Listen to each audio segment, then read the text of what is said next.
Hello, hello, hello, and welcome to another video where we explore the inner secrets of Omnisphere. Today we're going to look at the filter section of Omnisphere, and what better way to start than the wonderful init patch that we all know and love that sounds like this.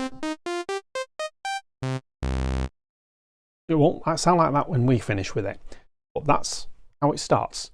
You click on the A button and you will get the main sort of guts of Omnisphere to play with. And over here on the right, we have the filter section. The main window here for the filter part, just click on where it says basic 12 decibel low pass. You have all these wonderful filters to play with, every single one of them. And all you need to do is switch it on, and that's the current sound. And if I move this, resonance, peaks, whatever frequency the cutoff is like. And if you think of an EQ, this sweeps the frequencies, and the resonance is like a Q. It sort of like makes a little peak, so that particular frequency will sort of peak out more the more you dial in. You don't want too much of a peak at that particular frequency, then you dial it down. It's something very simple as that. You got your key tracking, which is how the filter operates coming down the keyboard, and then you've got the envelope part of the filter section. So all well and good. There's nothing really sort of strange with that. You do have the extra bits underneath that go for gain and variance, and the gain is basically how loud it is post filter. So the signal sort of like comes in like this and goes through the filter and comes out on the gain. Now this gain, if I pull it down, you don't hear anything. Turn it up, it's loud. I'll just press Command on the Mac and click, it'll take me back to where it started.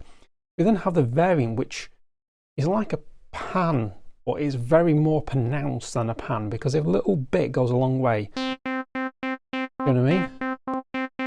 That's very much in the left speaker now. Go that way, very much in the right speaker. I haven't really gone all the way to the right yet.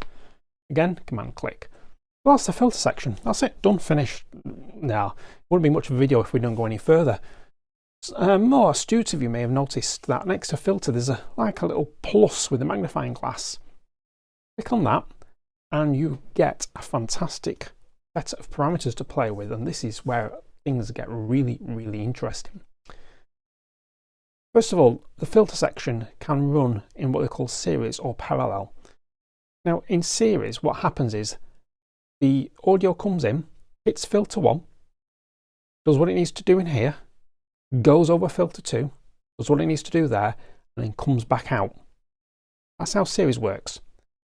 In parallel, these two filter sections are combined, so that the signal splits into filter 1 and filter 2, and it's the same signal and comes out and then comes straight through the mix and the gain bit, and the bit controls the bottom and the bottom there. That's roughly how the filter section works. If you click on the little window there, you have all these wonderful little sort of additional filters to play with, and this helps you sculpt the sound even further. You have the cutoff offset. So if I just play this, this is what it does.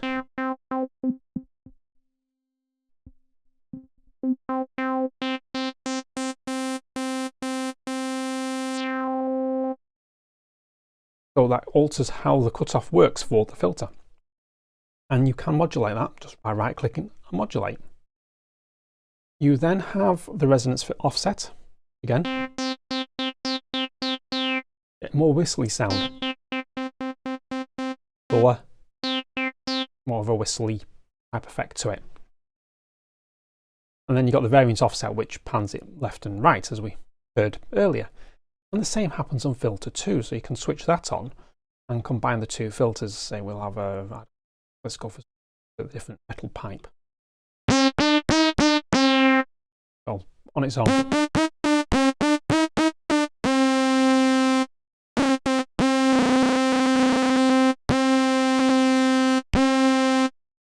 So you can get some funky sounds And this cutoff resonance variant key tracking envelope mirrors the exact same controls on the front page. So whatever I do on here will be mirrored on in here and vice versa. Now you'll also notice that there's these little dots above the key tracking. Now these small LED switches above the key knob are the key tracking octave switches, and they can transpose a filter key tracking up or down 2 octaves. So this is where it is normally, the middle bit. And if I go 1 to the left, that is an octave down, 2 to the left, 2 octaves down, and I go 1 octave up, 2 octaves up. This is what it does to the filter. I'll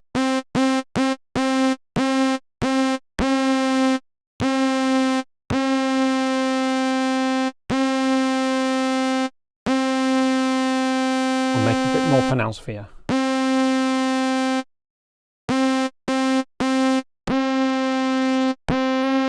It is softer.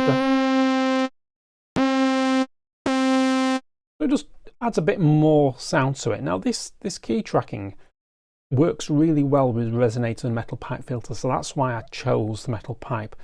I'll show you what it does to the resonator.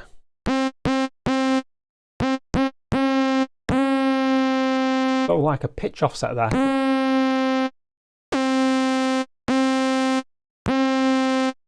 Well, you know, it's slight variance, but it's enough. It does have an effect on the low pass filter, but not as pronounced really.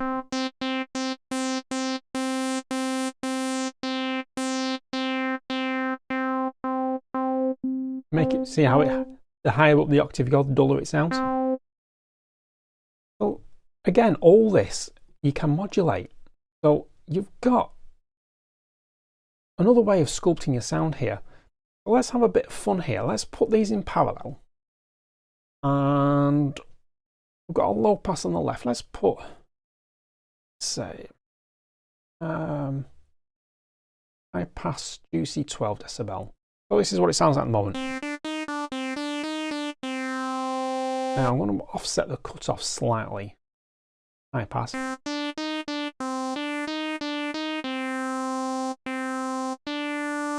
See how the high pass, see? Hear how the high pass sort of like drifts in gently. So the low pass kicks in and the high pass then kicks in. Now I'm going to put we'll put an LFO on this one. Don't want to go too mad. Smooth.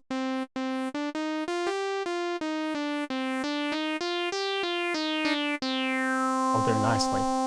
I'm going to resonance down a bit, cut off up, and I'm going to modulate this with another LFO.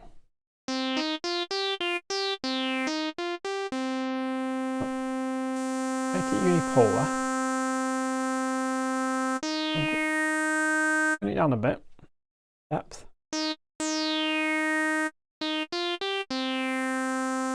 Make it super slow LFO there.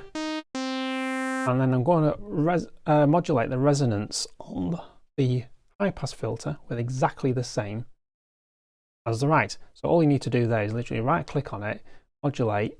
Instead of going to modulate with LFO, go to all mod sources and choose LFO1. It'll automatically pick it up. So what I want to do there, I want to put that down a bit and I want to make it unipolar. So we've gone from 2 I'm going to just up that an octave. So, and then what I'm going to do is pan that one to the right slightly and that one to the left. See how it suddenly opens the spectrum. Now if I bring on some effects now, just see, here we go.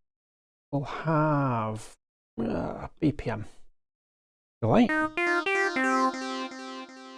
down a bit.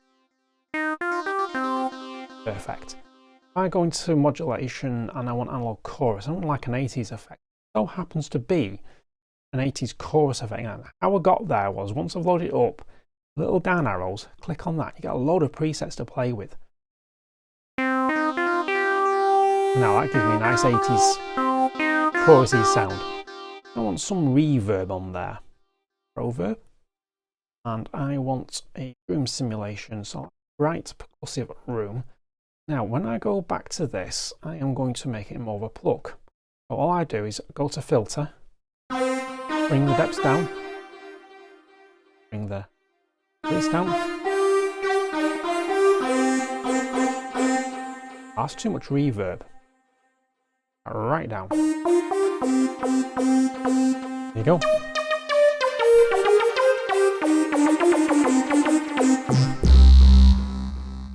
Now if I turn that filter off,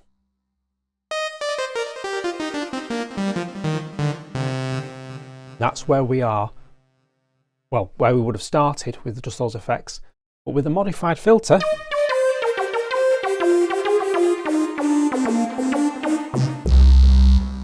nice 80 sound. So there we go, a very quick run through of what you can do with the filter section, and it's worth experimenting because you can get all sorts of weird and wonderful sounds. You can actually load up one of these filters, so I'll go for smooth 24 decibel, and then go into it, into Zoom, and then start playing around with all this.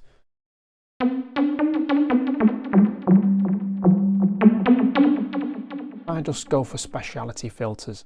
I say I want a GCL low pass filter with a band pass filter too. So there you go. And it's in parallel.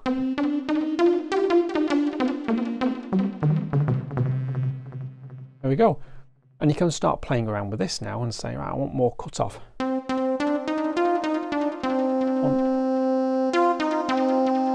Offset that cutoff. Come on. Oops, wrong way.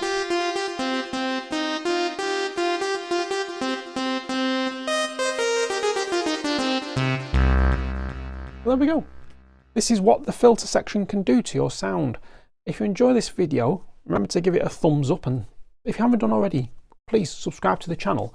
It really does help the YouTube algorithm and get this channel sort of out there and heard, because the more people that subscribe, the more I know this is what you want, and the more videos that will come to help you create your own sounds in Omnisphere.